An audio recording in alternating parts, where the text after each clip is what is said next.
apa? Di dalam hadis yang sahih dari Imam Bukhari dalam kitab Adabul Mufrad, man asbaha minkum aminan fi sirbi. Siapa yang tiba pagi hari dalam kondisi jiwanya tenang, mu'afan fi jasadi, jasadnya sehat, indahu qutu yaumi, dia punya makanan yang dia bisa makan untuk hari itu, faka'annama hizat lahu dunya, ketahuilah dunia telah dia kuasai. Jadi di sini pola ukurnya adalah bukan hal-hal yang lain. Harta yang kita kumpulkan itu akan menjadi penolong bagi kita di akhirat atau justru menjadi kecelakaan bagi kita. Juga dalam sabda Nabi SAW yang lain, riwayat Imam Ahmad dan juga Ibnu Majah dengan sanad sahih, kata baginda Nabi SAW, man kanatid dunya hammahu, siapa yang dunia menjadi targetnya, tidak ada urusannya sama halal haram, tidak ada urusannya dengan masalah akhirat, farraqallahu alaihi amrah, Allah akan sibukkan dia dengan perkara-perkara, tidak selesai-selesai, ini enggak selesai, itu enggak selesai, semuanya jadi masalah buat dia. Wa ja'ala faqrahu baina ainai, Allah jadikan kefakiran di depan matanya. Biar mobilnya mewah, rumahnya mewah, segala macam ada, tetap dia merasa tidak pernah puas. Walam yatihi minad dunya illa ma kutibalah, dan tidak akan sampai kepadanya urusan dunia ini kecuali yang sudah dicatatkan baginya. Wa man kanatil akhirah niyatuhu, siapa yang akhirat menjadi niatnya, targetnya, dunia dia tunggangi untuk ke sana. Setiap kali dia membantu orang, targetnya untuk akhirat. Dia melakukan ketaatan, apa saja semuanya untuk akhirat. Jama'allahu amrah, Allah akan selesaikan urusan-urusannya. Wa ja'ala ginahu fi qalbihi, dan Allah jadikan kaya di dalam hatinya sehingga selalu dia merasa puas. Wa atathu dunya wa hiya ragima, dan orang seperti ini dunia akan datang mengejarnya dalam kondisi terhina.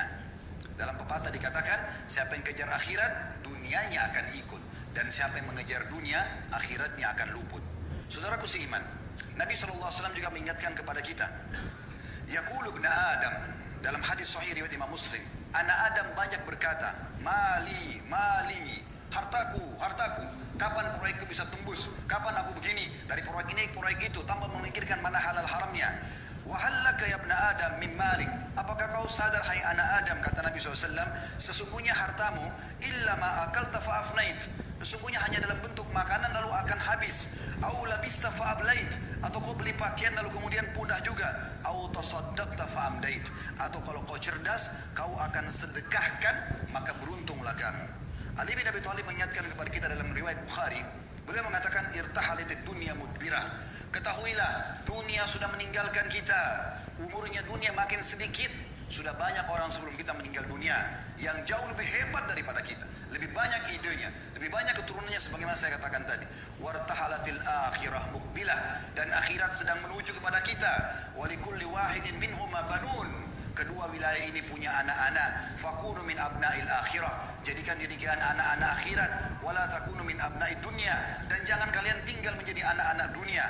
Fa innal yawma amalun wala hisab, karena hari ini di dunia sebebas beramal tapi belum ada hisabnya. Wa gadan hisabun bila amal, tapi besok di akhirat akan ada hisab, tidak ada lagi kesempatan untuk beramal. Saudaraku seiman, di dalam hadis yang lain juga Nabi SAW mengatakan, kun fid dunya ka'annaka gharibun aw abiru sabil, jadikan dirimu di dunia ini seperti orang yang asing atau hanya sekedar lewat saja. Dalam riwayat lain, wa'udda nafsaka min ahlil kubur, dan selalu siapkan dirimu untuk menjadi penghuni kubur. Wa qala Ibnu Umar radhiyallahu anhuma, dan Abdullah bin Umar berkata dalam riwayat yang sama bersambung menanggapi hadis Nabi SAW, riwayat Bukhari, idza amsayta fala tantadhiru as-sabah, kalau kau tiba sore hari jangan tunggu pagi hari. Wa idza asbahta fala tantadhiru al-masa, kalau kau tiba pagi hari jangan tunggu sore hari. Wa khudh min sihhatika li maradik, maksimalkan masa sehatmu sebelum kamu sakit. Wa min hayatika li mautik, dan selama hidupmu untuk persiapan matimu. Juga dalam hadis yang lain kata Nabi SAW, mali walid dunya, untuk apa saya mengejar-mengejar dunia ini berlebihan. Ma'ana wad dunya, perumpamaan aku dengan dunia, kata Nabi SAW, innama mathali wa mathalud dunya kamathali rakibin dhalla tahta syajaratin thumma raha wa tarakaha. Sesungguhnya perumpamaan aku dengan dunia ini seperti seorang musafir yang kebetulan penat, capek, lalu kemudian dia pun duduk di sebuah pohon, kemudian dia akan pergi meninggalkan tempat tersebut. Ibaratnya ini bahasa saya, kalau kita seperti lagi safar dari Jakarta ke Surabaya naik bus, maka bus-bus itu mampir di rest area, di tempat istirahat. Maka ada orang yang cerdas, dia mampir sebentar lalu kemudian dia naik bus untuk melanjutkan ke tempat tujuannya. Tapi ada orang yang konyol, dia sengaja tinggal di situ, dia tidak ikut dengan busnya, maka terbengkalailah dia gara-gara tidak ikut dengan tunggangannya. Kita sedang menuju ke akhirat. Dan dunia ini kita boleh nikmatin. Seorang muslim dibolehkan makan yang enak, karena Allah mengatakan halalan thayyiban. Halal boleh dan thayyib berkualitas. Bahkan kita dianjurkan menggabungkan antara keduanya.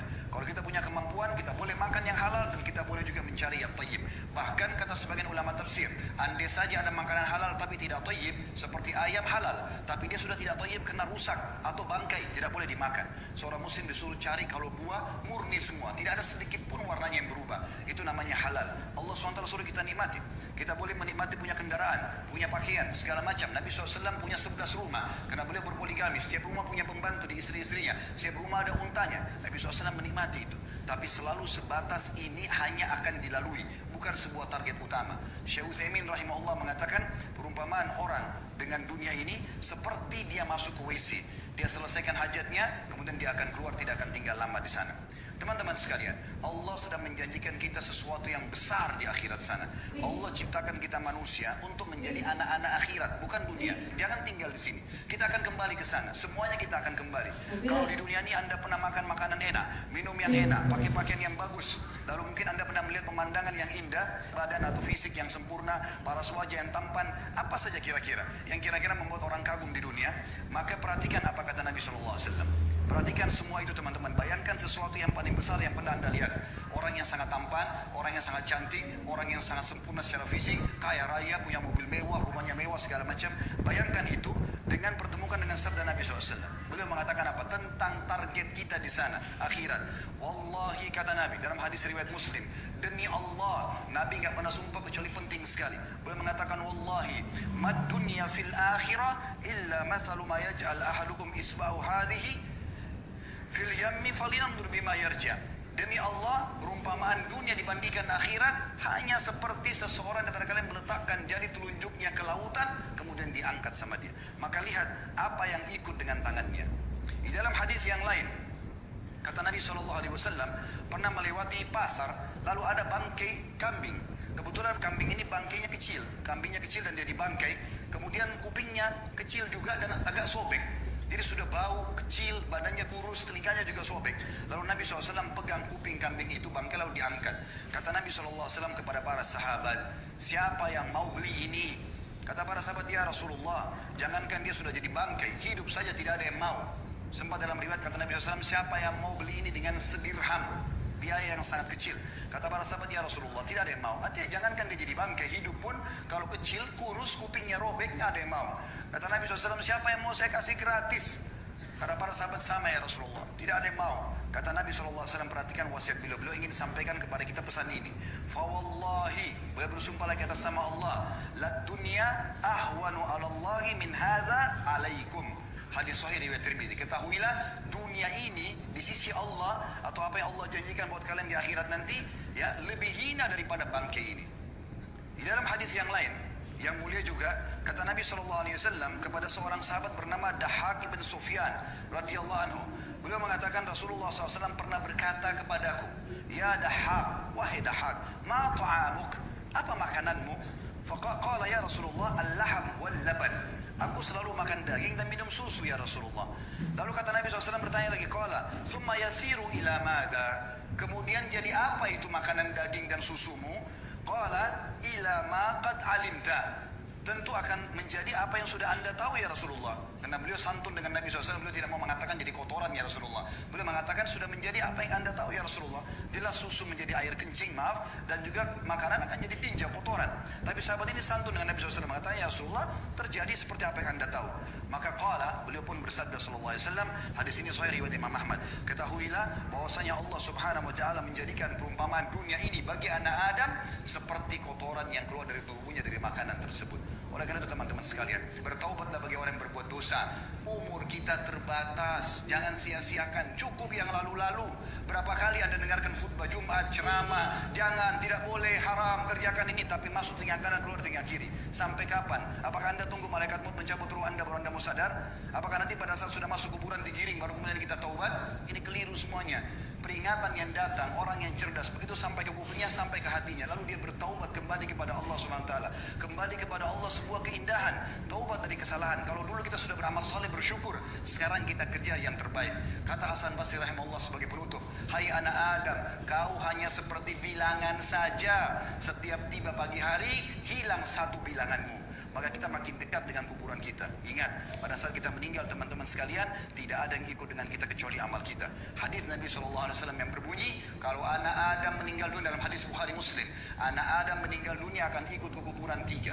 Keluarganya, hartanya, dan amalnya. Dan akan pulang dua.